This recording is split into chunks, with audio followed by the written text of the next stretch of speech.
મહત્વપૂર્ણ સમાચાર સામે આવી રહ્યા છે। ગિફ્ટ સિટીમાં દારૂની છૂટ મુદ્દે શંકરસિંહ વાઘેલાનું મોટું નિવેદન સામે આવી રહ્યું છે।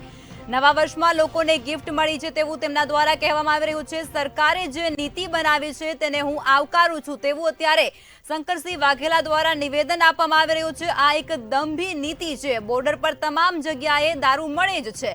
હવે નર્મદાના કિનારે પણ દારૂ મળશે તેવું પણ તેમના દ્વારા કહેવાયું છે। ગાંધીજીના નામે હવે બીજી જગ્યાઓ પર પણ હવે દારૂ મળવાનું શરૂ થશે। ત્યારે આગામી દિવસોમાં ધોરેલા અને કચ્છનું રણ તેમજ મહાત્મા મંદિરે પણ દારૂ મળશે। છૂટ આપી હોય તો સમગ્ર રાજ્યમાં આપો તેવું પણ તેમના દ્વારા કહેવામાં આવી રહ્યું છે। લોકો માત્ર દારૂને કારણે અન્ય રાજ્યોમાં પાર્ટી કરવા માટે જતા હોય છે।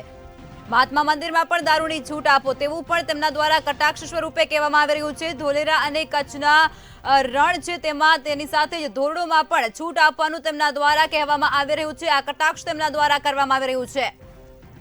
ગિફ્ટ સિટીમાં દારૂની છૂટ આપવામાં આવી છે। ત્યાં રહેતા કર્મચારીઓ અને બિઝનેસમેનો છે તેઓ દારૂ પી શકશે, છતાં દારૂનું વેચાણ જો કે નથી કરવાનું, પરંતુ દારૂ પીવાની છૂટ આપવામાં આવી છે। તે મુદ્દે તમામ જે આગેવાનો છે, નેતાઓ છે, તેમના નિવેદનો અત્યારે સામે આવી રહ્યા છે। તેમાં શંકરસિંહ વાઘેલાનું નિવેદન આવી રહ્યું છે। પૂર્વ મુખ્યમંત્રી રહી ચૂક્યા છે। નવા વર્ષમાં લોકોને ગિફ્ટ મળી છે તેવું તેમના દ્વારા કટાક્ષ સ્વરૂપે કહેવામાં આવી રહ્યું છે। સરકારે જે નીતિ બનાવી છે તેને હું આવકારું છું। આ એક દંભી નીતિ છે। બોર્ડર પર તમામ જગ્યાએ દારૂ મળે જ છે। હવે નર્મદાના કિનારે પણ દારૂ મળશે તેવું તેમના દ્વારા કહેવાયું છે। ગાંધીજીના નામે હવે બીજી જગ્યાઓ પર પણ દારૂ વેચવાનો શરૂ થશે।